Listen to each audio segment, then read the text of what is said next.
spotlight sent a cluster of beams racing around the stage. Grape Ape's lead singer Glorious Garcia strutted out alone, sequins on her tattered skirt shimmering in the glare. She let out a furious howl. "Hola, bitches! If anyone called you a slut today, say it with me! Slut! Slut! Slut!" All around me, women joined the chant. They wore battered combat boots, shredded jeans, and wrecked dresses. They had tattoos and black nail polish and looked like warrior queens from another planet. Tangled hair flashed in every possible artificial color. "You sluts are beautiful!"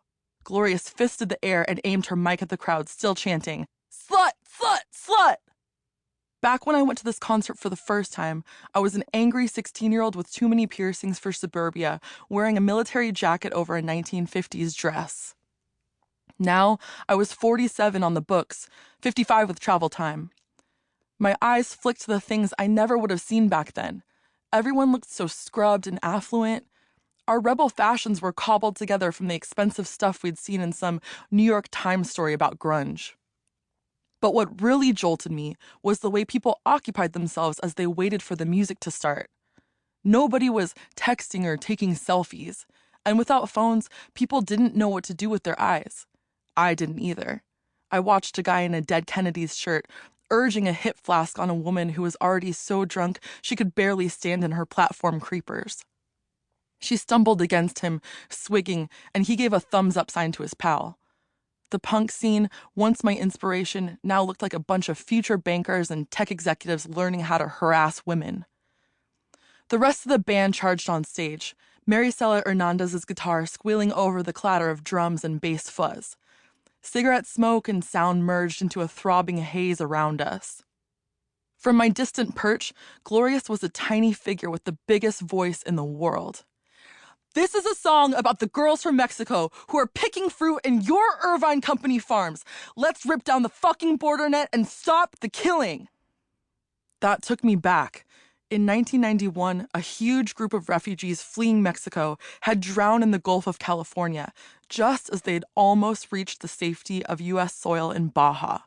They'd gotten tangled in offshore nets the Border Patrol set up to stop illegal immigrants.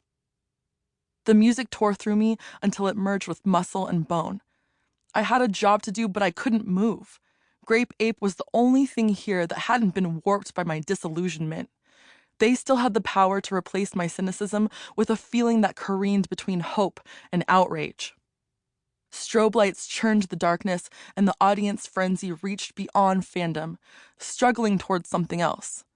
Something revolutionary.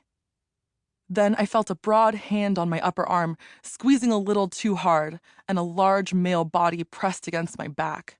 I tried to elbow him and wriggle away, but the still invisible stranger held me in place. He leaned down to whisper yell in my ear, blotting out the music.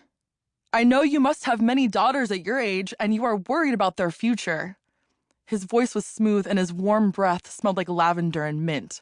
With his free hand, he started massaging my neck as he continued to grip my arm. "That's why you come to places like this, to find a better way for women. We want that too. Maybe you'll look past your prejudice against men and read our zine."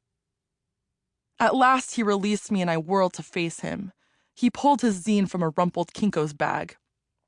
Grainy Xeroxed images of women in chains adorned the cover, and letters torn from magazines spelled out the title, "College is a Lie."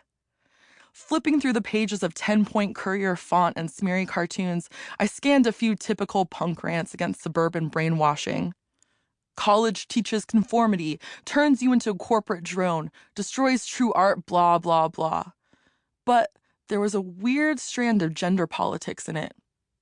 Over and over, the anonymous authors preached that college destroys feminine freedoms inherited from our ancestors on the plains of Africa and is anti-uterus.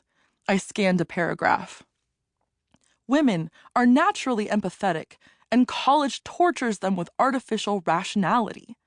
Millions of years of evolution have led men to thrive in the tool-making worlds of science and politics, and women to become queens of emotional expression and the nurturing arts.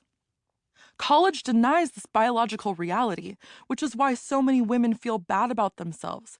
But it doesn't have to be that way. Fuck college.